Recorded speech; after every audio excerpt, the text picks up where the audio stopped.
Little House on the Prairie series by Laura Ingalls Wilder.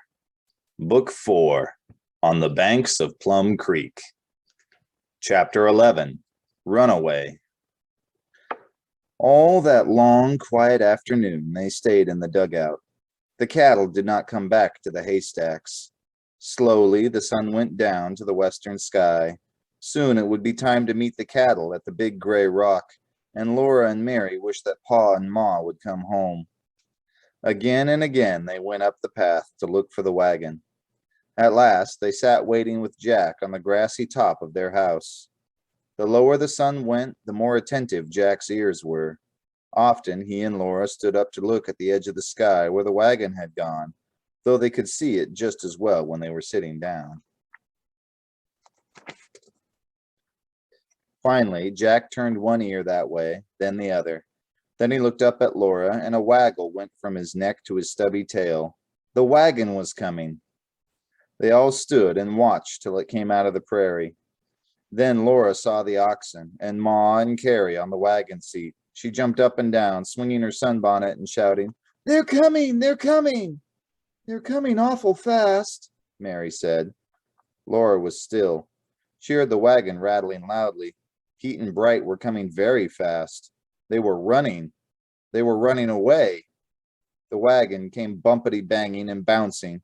Laura saw Ma down in a corner of the wagon box, hanging onto it and hugging Carrie. Pa came bounding in long jumps beside Bright, shouting and hitting at Bright with the goad. He was trying to turn Bright back from the creek bank. He could not do it. The big oxen galloped nearer and nearer the steep edge. Bright was pushing Pa off it. They were all going over. The wagon, Ma, and Carrie were going to fall down the bank, all the way down to the creek. Pa shouted a terrible shout. He struck Bright's head with all his might, and Bright swerved. Laura ran screaming. Jack jumped at Bright's nose. Then the wagon, Ma, and Carrie flashed by.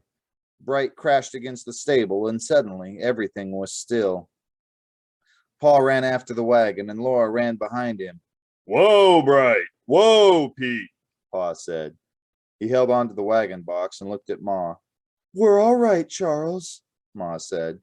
Her face was gray, and she was shaking all over. Pete was trying to go on through the doorway into the stable, but he was yoked to Bright, and Bright was headed against the stable wall.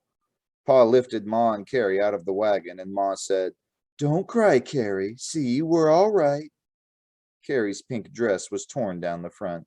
She snuffled against Ma's cheek and tried to stop crying as Ma told her. "Oh, Caroline, I thought you were going over the bank," Pa said. "I thought so too for a minute," Ma answered, "but I might have known you wouldn't let that happen." "Pshaw," said Pa. "It was good old Pete. He wasn't running away. Bright was, but Pete was only going along. He saw the stable and wanted his supper." But Laura knew that Ma and Carrie would have fallen down into the creek with the wagon and oxen if Pa had not run so fast and hit Bright so hard. She crowded against Ma's hoop skirt and hugged her tight and said, "Oh, Ma, oh, Ma." So did Mary. "There, there," said Ma. "All's well that ends well. Now, girls, help bring in the packages while Pa puts up the oxen." They carried all the little packages into the dugout. They met the cattle at the gray rock and put Spot into the stable, and Laura helped milk her while Mary helped Ma get supper. At supper, they told how the cattle had got into the haystacks and how they had driven them away. Pa said they had done exactly the right thing. He said, "We knew we could depend on you to take care of everything, didn't we, Caroline?" They had completely forgotten that Pa always brought them presents from town, until after supper he pushed back his bench and looked as if he expected something. Then Laura jumped on his knee and Mary sat on the other, and Laura bounced and asked, "What did you bring us, Pa? What?" "Yes," Pa said. They could not guess, but Laura felt something crackle in his jumper pocket and she pounced on it. She pulled out a paper bag, beautifully striped with tiny red and green stripes. And in the bag were 2 sticks of candy, one for Mary and one for Laura. They were maple sugar colored, and they were flat on one side. Mary licked hers, but Laura bit her stick, and the outside of it came off crumbly. The inside was hard and clear and dark brown, and it had a rich, brown, tangy taste. Pa said it was horehound candy.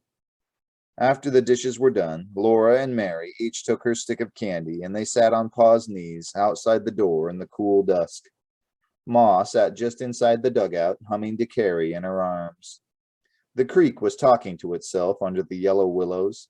One by one, the great stars swung low and seemed to quiver and flicker in the little wind. Laura was snug in Pa's arm.